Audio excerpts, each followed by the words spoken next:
Dr. Bridle he sits on on the Canadian Code of Care Alliance's Science and Medical Advisory Committee. He's also on the board of directors with Taking Back Our Freedoms. Dr. Bridle is an associate professor of viral immunology in the Department of Pathology at the University of Guelph. He has a Bachelor of Science in Biomedical Sciences at the University of Guelph, a Master's of Science and a PhD in Immunology from the University of Guelph. He's trained in the area of viral immunology at McMaster University. As a professor at the University of Guelph, his research program focused on the development of vaccines against infectious diseases. You will not find in this country a more professional, compassionate, hardworking, honest, dedicated scientist. It is my great honor and privilege to introduce you to Dr. Byram Bridle.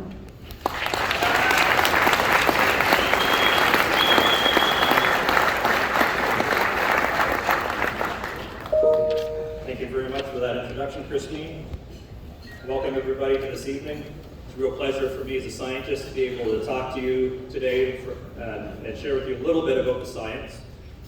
And the reason why I do this as a scientist is, I recognized a long time ago that we weren't following the science. The reason is I was following the science, like a few others across the country and across the world, and it became very obvious to us that the science wasn't being followed at all.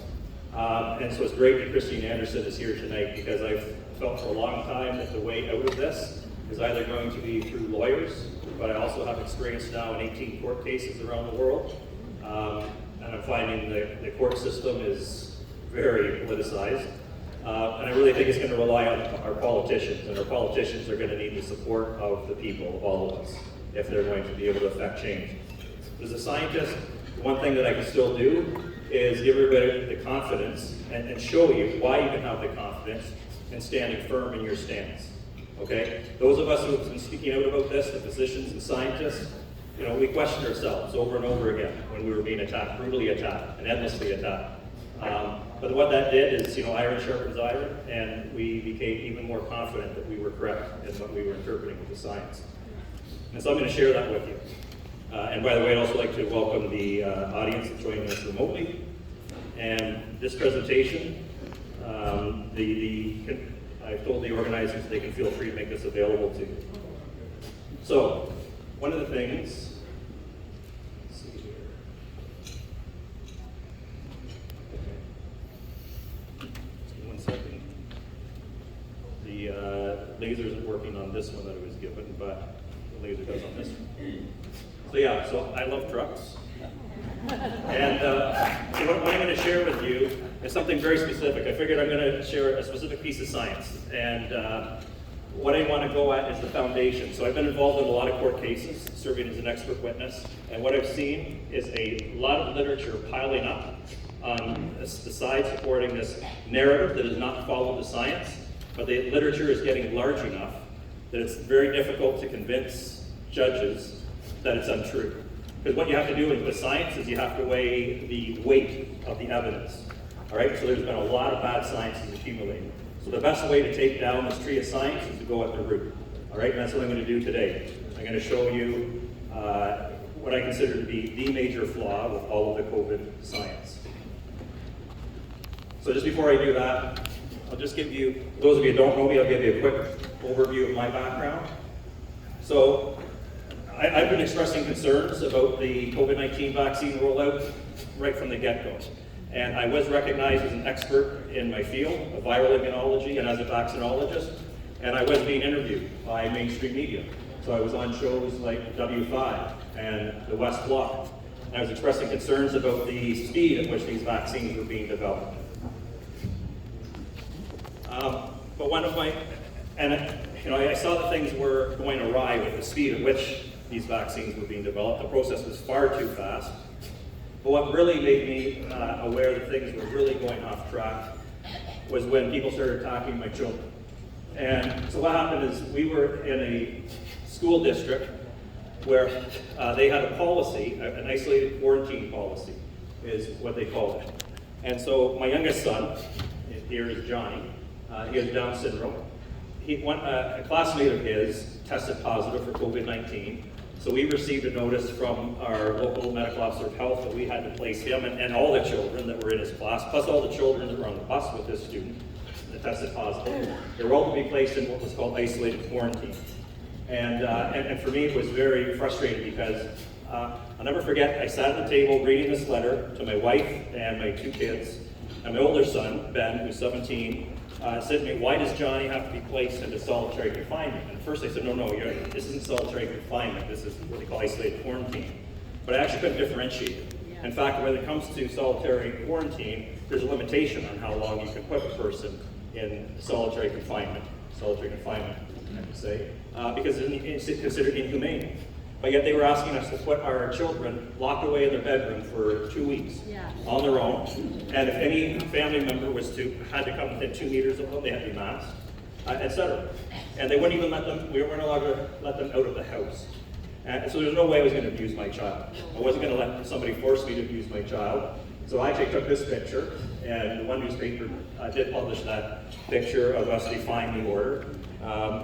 So my son and I played basketball out in the driveway of our home because they weren't allowed to go outside. They were allowed to go out to the outside air if it was an enclosed balcony or if they were in a completely fenced-in yard. In other words, jailed in, separate from any other human being.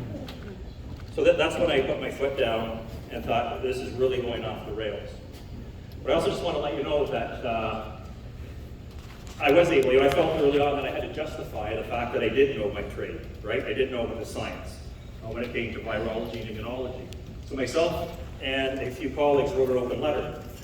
And then this is when the government started to roll out the AstraZeneca vaccine. And I just want to highlight really quickly, one of the things that we pointed out was the safety issue. Specifically, that a safety issue had been identified by 10 European countries at that time, and it suspended the use of this vaccine program, and we pleaded for it to not be used, right, to avoid the use of this vaccine. But the government went ahead anyway. We were accused of telling misinformation, providing disinformation to Canadians, right? But several months later, we pulled this program after a bunch of Canadians died from blood clots.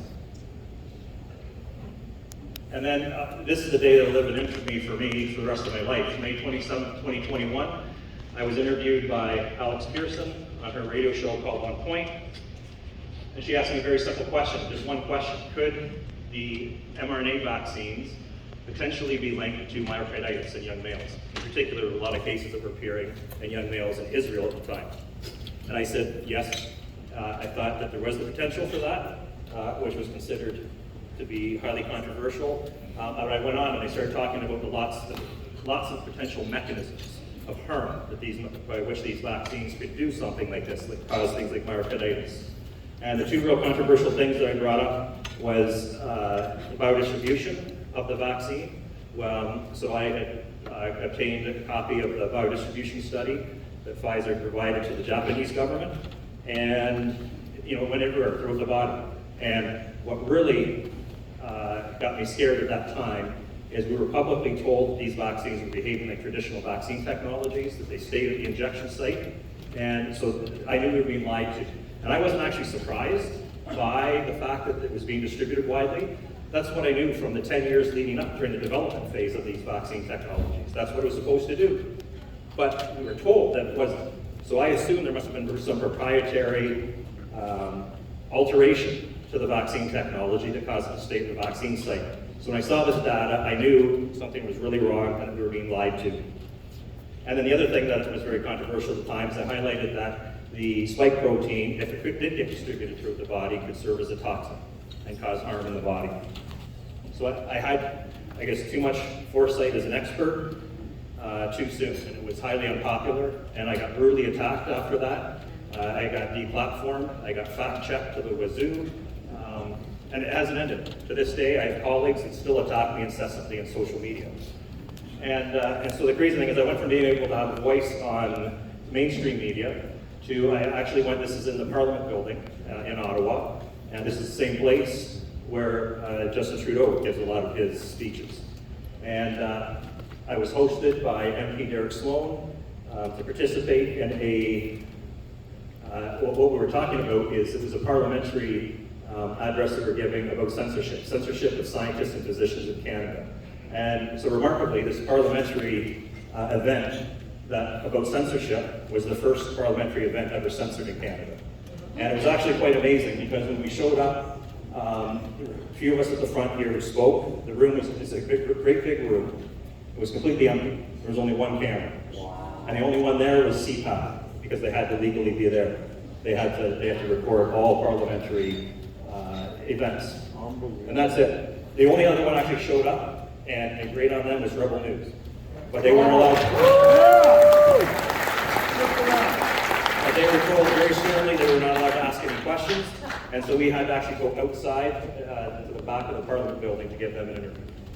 So it was really quite remarkable to see that kind of censorship. So now, and now the crazy thing is lots of data is coming in, lots of data. I just want to highlight because what I had said back in May of 2021 that was so controversial is now published routinely. I just want to show you here. So here, the vaccines, right? mRNA-containing vaccines. They get injected into the deltoid muscle. And they do have an effect in the muscle, of course, but go through the lymphatic system, the spleen. They can also localize in the liver and other tissues, a bunch of other tissues, etc. Right? So, in other words, you get systemic distribution. Right? It's now well-accepted science, but honestly, my career has been destroyed because I identified this too early. So now what I just want to do is I want to equip you with some hardcore science. So this is some fairly complex science, but I'm going to try and make it understandable for you so you can understand how flawed the very foundation is of all COVID science. So you heard about the PCR test and the PCR test being made fun of. It's absolutely legit. So I want to show you. So what I'm talking about here, PCR. This is some molecular biology. Don't get scared. It's just stands for polymerase chain reaction. It's just a test for identifying the virus present in the body. Now, PCR can only identify DNA, all right? And the SARS coronavirus 2 that causes COVID-19, its genetic material is messenger RNA. So sometimes people just refer to it as a PCR test generically. Technically, it's an RT-PCR test. Use a little protein called a reverse transcriptase, which will convert the messenger RNA of the virus into DNA. And then when you get the DNA, you can run the PCR test. And this is the test that's been at the heart of, well, this is what all of our data sets have been based on, that have been used to establish our COVID-19 policies. Now this is the key thing here. Diagnoses should always be made by a clinician, but for some reason, for the last 3 years, we've allowed thermocyclers to make a diagnosis of people. So a thermocycler, all that is a little machine, a little box that runs this test that you see here. All right? So it's a little machine, and it has a screen on it, and it'll pump out the result of the test, right? Either positive or negative. This is only ever designed to be used as an aid to diagnosis. Because at the end of the day, it doesn't matter if you've got a little bit of genetic material in your body, right? What matters is if you're sick. So for example, I was talking to somebody about chickenpox. I had chickenpox, right, naturally. And that means I have herpes virus hiding out in my nerves, in my body. That's where it's gone to hide to get away from my immune system, right? Maybe when I get older, if my immunological function starts to decline, maybe I'll get shingles. That's when the virus starts re-emerging from the nerves. But if you did PCR on a sample, you'd see I'm positive for the herpes virus. It doesn't mean I have chickenpox, does it? Right? You actually need a physician to diagnose me with chickenpox, or as it would be later in life, shingles. Okay? But for some reason, we've allowed this test alone. If somebody has a positive test result, by definition, we're calling them sick with COVID. COVID-19, remember, COVID-19 is a disease, right? It's the coronavirus disease, right? So you have to have a disease, and yet we're not saying if people are positive on this, then they have a disease, they're sick. No. So we have been misdiagnosing all kinds of people that never had COVID-19, all right? All this is, what you have to understand, is that because of this, the cases of COVID-19, the number, have been throughout the entire duration of the declared pandemic, overestimated to a substantial degree, a substantial but unknown degree, right? Because we don't have the proper data. All right, and as a consequence, much of the COVID-19 scientific literature is unreliable. Now, what I want to focus on, this is very important, because the whole reason, the whole justification the very rationale for imposing mandates on all of us, making you mask and forcing people to get the vaccine, was based on this concept of asymptomatic transmission. Because let's face it, if people can only make other people sick when they are obviously sick, coughing and sneezing, right, when they have clinical signs, that's very easy to identify. Nobody was supposed to go out and be around other people if they were sick, okay? So the whole idea here was, if you don't know if somebody is sick, but they could still transmit something to you, they could kill you, I have to admit, as a scientist, then it probably makes sense from a public health perspective to try and get as many people vaccinated as possible, if it's an effective vaccine, okay? But this is completely false. And I want to show you why this rationale is false, okay? So here's what it is. So first of all, the PCR, as I said, it only indicates if tiny pieces of genetic material from a virus are present. This is the key thing that you need to know about PCR. It cannot inform you as to whether these little bits of genetic material are from a virus that is live or dead. The machine doesn't know whether it's live or dead, it just knows there's tiny little fragments of the virus's genetic material. Now think about it for a second. If you are exposed to a dead virus, is it going to make you sick? No, it can't replicate. It can't replicate in your body. You can only get sick if the virus is live, all right? And it can replicate in your body. I mean, you know, if you take 2 dead rabbits and put them on the ground, male and female, you're not going to be worried the next day there's going to be a whole bunch of, you know, litter of rabbits around. That's just how it works. And it seems very simple, but that's the whole thing. It is. The concept really is, if you get past the big words, it's actually fairly simple, these concepts, okay? So you have to have live virus to make somebody else sick, right? So this is the thing. In Canada, our Public Health Agency of Canada did absolutely the right thing at the very beginning. What they decided to do is exactly what should have been done, and what every diagnostic lab or any researcher that was going to comment on asymptomatic transmission, this is what everybody should have done, is this. And what they did is the gold standard, PCR. If you're going to talk about transmission, transmissibility of a virus, you have to marry that PCR test to a functional test, the functional gold standard virology test, all right? It is a very simple test. If you have live virus in a sample, and you put that sample on cells that are stripped of all of their antiviral properties so they can't fight off a virus, that virus will infect those cells and kill them, okay? And we call it cytopathic effect. Cytopathic effect just means killing cells. If those cells are killed, you know there's a live virus present.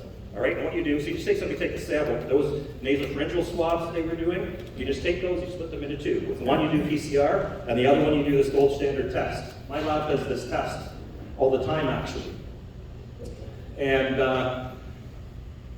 what I want to just show you here is when the Public Health Agency of Canada did this is the result they got. So again, they admit right here, RT-PCR detects RNA, not infectious viruses, right? And so what they did is they looked for, what is the cutoff? You probably haven't heard of the cycle threshold cutoff. I forgot to mention that. The PCR, when it's done, the way the test works is it can detect a tiny amount of viral messenger RNA, a tiny amount of genetic material. It does it by, you run these cycles, and each cycle amplifies the amount of genetic material that's present, and it keeps doing it exponentially until there's enough of it that the machine can detect its presence. And that cycle threshold at which it becomes positive, right, is very important. And so this is the thing. So what they did is, what they should have done, is they ran a PCR and they decided what cycle threshold cutoff, do you stop finding live viruses in the samples? Here it is right here, you can see. This, by the way, is why I'm showing the presentation. I used to just talk off the cuff, and of course all of our misinformation gurus would simply accuse me of giving misinformation. So I don't just say the stuff, I show it them, right? So misinformation gurus, I'm just the messenger, right? They don't need to come and talk to me now. They can counter the science if they think this is incorrect. So look right here, you have it right here. SARS-CoV-2 infectivity was only observed for RT-PCR cutoffs less than 24 cycles. Does anybody know what the standard cutoff was in Ontario? 40. Yeah, and different labs have done different things. So 40 is very much a standard one. You're absolutely right. Now, I want to point out something. First of all, you could have had a case of COVID-19 at cycle thresholds above that, with cutoffs above that, right? But this whole point here is we're talking asymptomatic transmission and versus symptomatic transmission. So you can only transmit if you've had a test result at less than 24 cycles. Right, and now I want to show you something. So keep that in mind. 24 cycles is what the Public Health Agency of Canada found as the cutoff. Above that, if you tested positive at a cycle threshold of 28, you couldn't get somebody else infected. You couldn't cause disease, okay? But for some reason, we dropped that. We did exactly what we should have, and then we dropped it. What we should have done, if we had the Public Health Agency of Canada doing their diagnostic testing, they would have set that as their cutoff in terms of determining whether or not there was risk of asymptomatic transmission, right? So this is the thing. So now I want to show you. So asymptomatic transmission is based on absolutely fundamentally flawed science, and I'll show you why. So this is a classic example. This is one of the papers that justified forcing us all to get vaccinated and forcing us all to get masked, okay? This is really quite incredible, actually. And hold on a second here, I'm on the reverse direction. Yeah, okay, so this is the paper here, right here, okay? And so I want to take you, I'll just take you to figure 2. So this is just an example of all of the papers that have been published in this area. This is a fatal flaw common to all of the science in this area. And here's an example. So we'll go to figure 2. So I'll just explain this quickly to you. Up on this side is the cycle threshold, right? So remember talking about the PCR? So this is the cycle threshold at which the sample became positive, when the machine was able to detect the presence of genetic material from SARS coronavirus 2, okay? So each dot here, there's blue circles and yellow squares. And what they did is, yellow circles, these were samples taken from asymptomatic individuals, right? Healthy. They had no signs of disease. The orange ones were taken from people who were symptomatic. And what the authors concluded here, so you can see they had set the threshold, like I said, at 40. So they just made this assumption that at under 40 cycles, those samples had live virus. These people were capable of transmitting the virus to others. And what they said is, look at this, is that all the yellow and the blue are intermingled. We can't distinguish the asymptomatic from the symptomatic, right? That's what they concluded. And so, here we are. So this is the thing. You don't need to be a scientist now. You understand enough of the science with the PCR, right? Where you actually have to establish, using a gold standard assay, the virology assay that I showed you, you need to use that to establish your cutoff above which there is no evidence of live virus, right? So anytime you see a paper coming out that's promoting asymptomatic transmission, what you do is you go immediately to the materials and methods section of that paper when it's published, and you look at their rationale for what cycle threshold they set. So look at the rationale these scientists used. It was considered positive when the CT values of all genes were less than 40 cycles. That's not a rationale. I mean, I could put in a paper that the cutoff was 50 cycles. The cutoff was 10 cycles. You see, there's no rationale whatsoever. This is literally pulled out of a hat. There is no science to defend those number of cycles. Now, I want to show you something. So they can ask the question, what if you did what the Public Health Agency of Canada did, and you actually did the functional assay, and you found that any sample that tested positive at less than 24 cycles, right, those were the only ones that had evidence of infectious infectious virus particles that could cause disease in another person. So what happens? When you apply that, it's where this red dotted line is.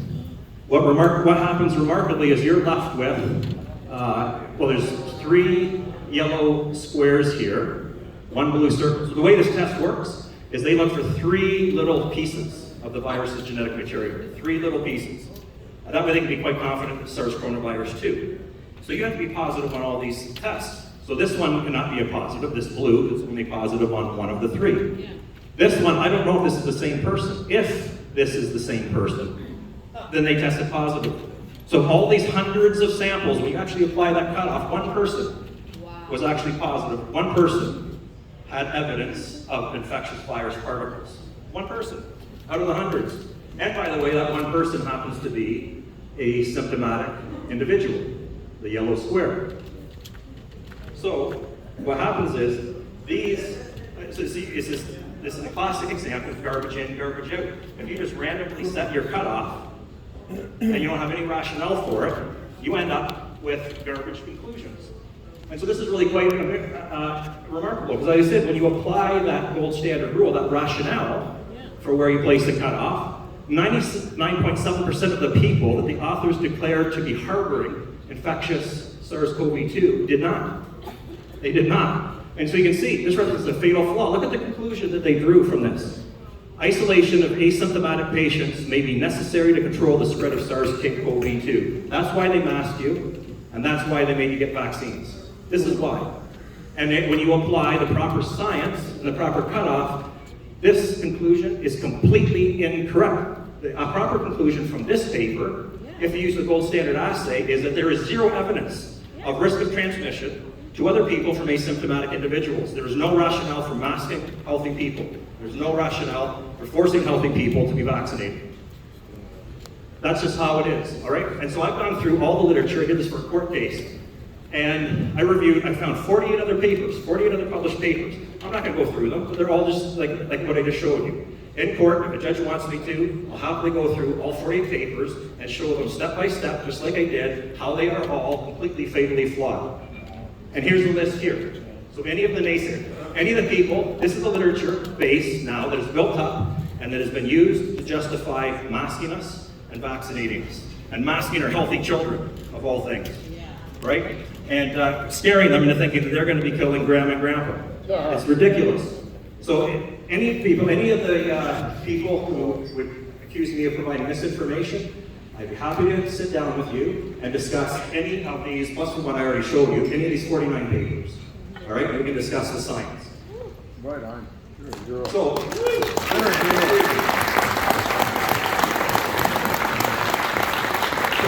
I'm not going to say asymptomatic transmission does not happen. I would argue probably it does. It's certainly theoretically possible. But what I would say is we have no evidence that it was ever a substantial driver of transmission during this declared pandemic. Not ever. And so this is just a quick summary here. This is what the New York Times put out. And this is funny because the only time I've seen these graphs is they are literally hand-drawn. They're not based on hard data. It's remarkable. So you see, this is what the New York Times put out to teach people about how you can be perfectly healthy but kill another person.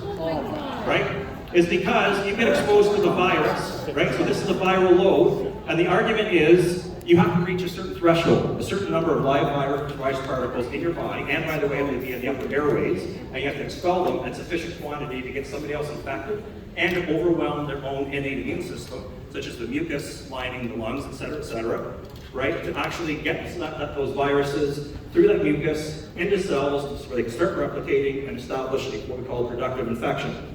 All right, and their argument here, based on this hand drawing, is that you are infectious before symptoms come on. And of course, this is the type of graph that virologists always come up with.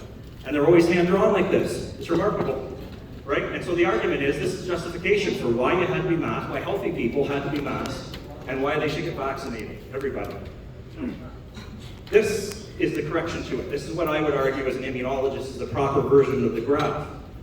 You develop symptoms before you become infectious. It's as simple as that. Right? And so it's very simple. If you don't want to get somebody else sick, if you're coughing and you're sneezing and you're sick, you're clearly sick, you have clinical signs and symptoms, and you don't want to get others around you sick, you stay away from them. Yeah. It's as simple as that. There's no justification for masking or forcing vaccines upon healthy people if they don't want to take it. All right, and that's where I would leave it. And if you want to follow any of science, I try, there's lots of stuff that I talk about all the time. I do write Substack articles, and also with some of my colleagues, we started up a new company, Immunoceutica Technologies, where we're working on empowering immunity naturally. So thank you very much for your time and attention.